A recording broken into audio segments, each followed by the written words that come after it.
Hi guys, it's the Forgetful Scholar. Let's chat about books. This week is The Spy. It's an FM historical and it's only one book this week. I know I'm pissed by it too. Excuse me, my throat's not dry because I haven't tried to film this like 3 other times. Not at all. So anyway, Lisa Kleypas's Hello Stranger, the Ravenel book 4. And look at that step back.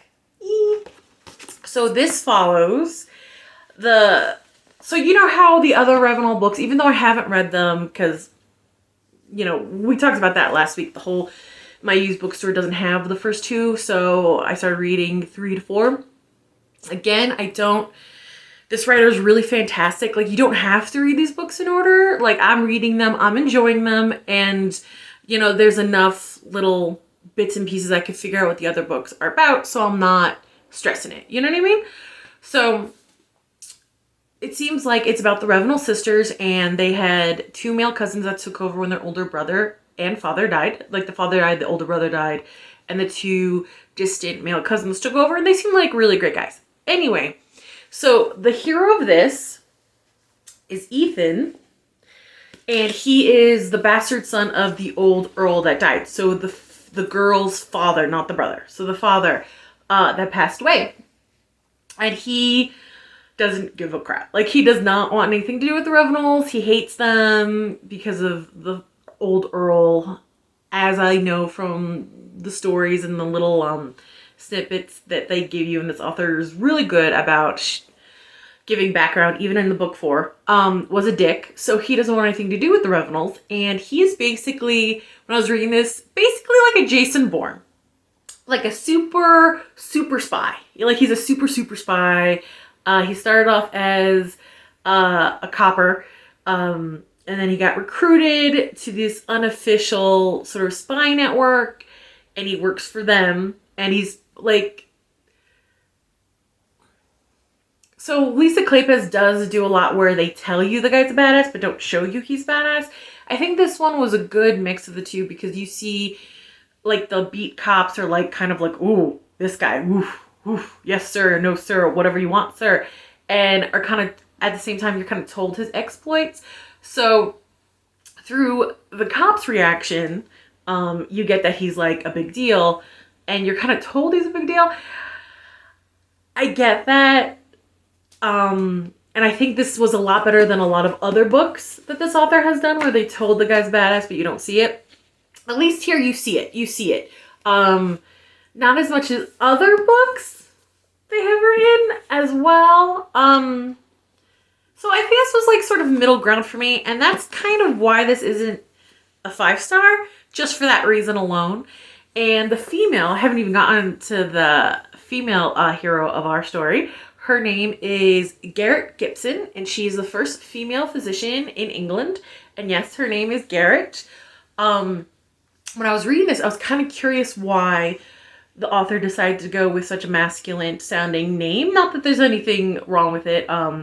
Females being named male names all the time nowadays. It's very like on trend. But, you know, 1876, not so much. So I was wondering if this was she was loosely based off of a real person. And it turns out she was. The first female physician in England, Elizabeth Garrett Anderson, who was a feminist, a doctor, and a surgeon. So I'm like, oh, okay. So my nerd brain is like, ooh, that's awesome. I love it. Obviously, the author could have gone with Elizabeth or anything like that, but I kind of liked that they went with the original doctor's middle name, because it got me like, why did she name the doctor Garrett? Let me look this up. Because if the doctor was named Elizabeth, I wouldn't have been curious about why is the doctor named Elizabeth. Let me check, because that's kind of a normal name. So, like a feminine name. So I like that. I like that a lot. Like a lot, because I am a big old nerd. So I really enjoyed that. So I will say, book 3, you know how I was like, oh, I wish this kind of suspense mystery happened sooner in the book? So I liked this a lot better with that. I will say I kind of liked Pandora a little bit more. I found Pandora a little more... Oops. Pandora a little more charming. Not that I didn't like Garrett, and I liked, again, this author's fantastic of making the female characters very, very unique. So Pandora is very like creative, left side of the brain, maybe attention deficit disorder kind of a thing. And Garrett is very right side of the brain, very logical, makes lists, worldly and naive at the same time, because she obviously is a doctor, so she knows all about male genitalia, but she doesn't know, I liked that the author was still able to make her kind of naive in ways of intimacy. So that was a lot of fun. I liked Ethan. I like that he wasn't just like a brooding badass, like he had a sense of humor, you know what I mean? He liked to flirt. He did stalk her a little bit, which, you know, normally I would be like,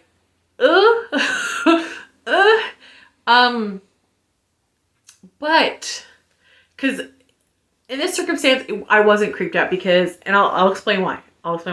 Because she goes to the poor neighborhoods for like free clinic stuff, which is amazing.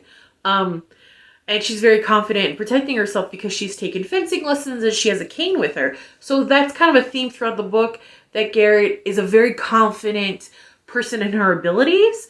Sometimes overly confident in certain situations because her dad was a police officer himself. So she thinks she's kind of very worldly, but even at that time, not so much, you know, because this is the 1800s. Like, this still is a historical 1800s, you know.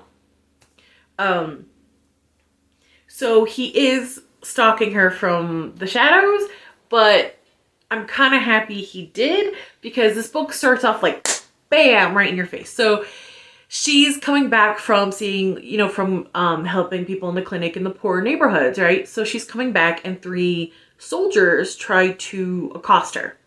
They're like, think she's a prostitute. She says she's not. They don't care. They told her to shop and go in the corner and they're going to have their way with her, whether she likes it or not. Like, it's horrible. So she fights one of them off really well, and I like that.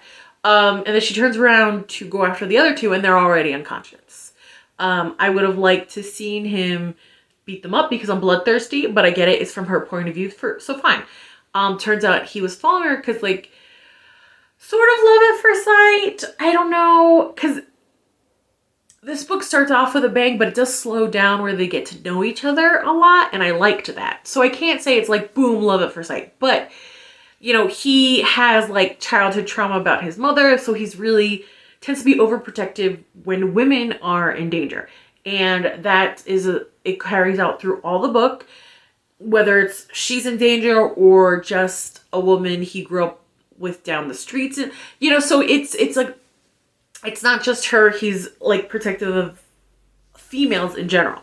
So I was like, okay, so, you know, it wasn't like, you know, he hid out in the same house for 6 months or something like that.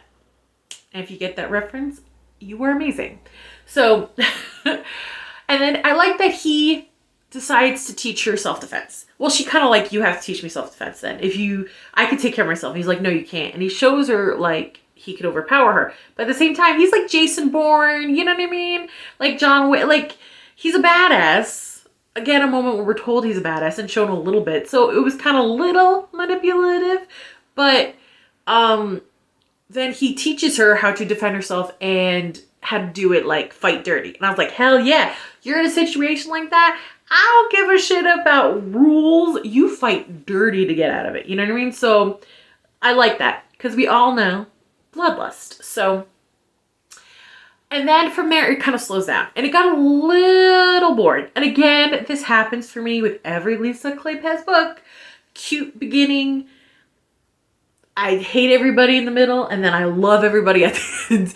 This author just does that to me. They put me through the ringer like that every time. So, okay. So, it slows down a little bit. And there wasn't a moment where I'm like, oh, everyone's being stupid. No one made stupid decisions in that. It just got a little slower, and it slowed down a lot from like, boom, fast pace. And this book coming into it directly after the 3rd one, I was hoping the espionage would pick up. That storyline does continue into this, and it has a fantastic, fun ending that I'm not gonna, you know, spoil it. We meet Wes, who's one of the cousins. Now, I got a little confused here, because I thought the 3rd book, the cousin that was taking care of them, was Wes, but I guess that was Devon. But I think that was just me, you know, that was just me. Wes is a lot of fun. Obviously, he's in the next book. You could tell it's a lot, you know, you read enough romance novels, you know the tells, right? So that's fine. I'm looking forward to reading him. He seems like a fun scamp kind of person, so I enjoy those male characters. And I like this one because he saves her, she saves him, he saves her, she saves him. Like, there's just like a feeling of they're both really capable. They both like each other as they are. They don't want to change anything.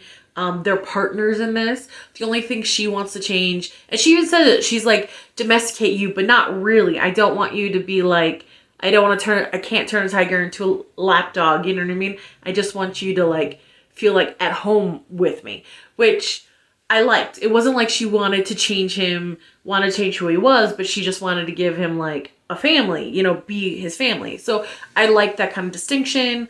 I liked her character that like there was just times where when she gets really nervous or really anxious, she just kind of shuts it down and like the doctor brain comes in, you know, which makes sense to me because doctors, like you guys, they're trained to like handle stressful seconds means lives kind of situation. So it was very satisfactory to me that she didn't like panic when, well, I mean, internally she panicked, but she knew how to like decompartmentalize and like get the shit done that she has to get done and then break down later. You know what I mean? That just felt organic for a doctor story. You know what I mean?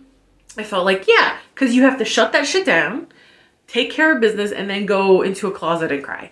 Especially since she's the first British doctor. You know what I mean? She has to be really careful. She can't show feminine weakness in front of people. You know what I mean? So they're a really good match.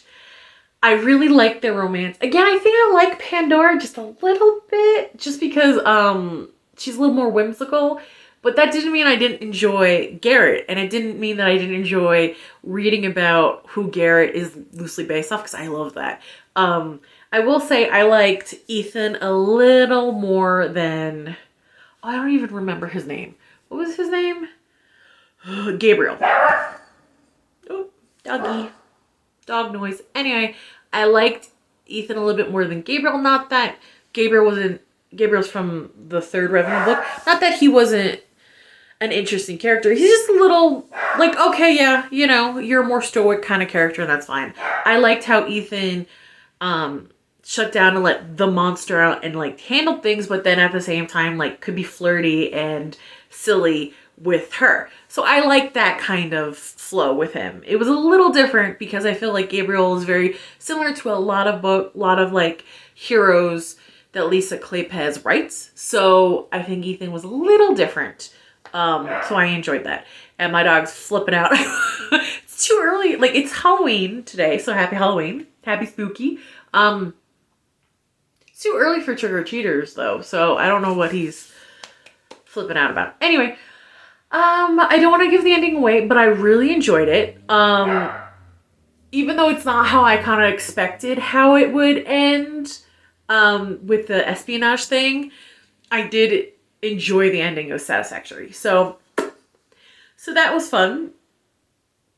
So that was my, I feel like I should say more, but like, I didn't read a second book this week. I didn't have time. And this week, instead of not wanting to, I just didn't have the time. So I'm starting to get out of that rut that I've been in because, oh, my hair is a mess. Anyway, because I really kind of want to read more this week, but I just didn't have the time for it. So there we are. Okay. I don't want to, but it's time for me to get back to the real world. Like, comment, and subscribe, and I'll see you later. Bye.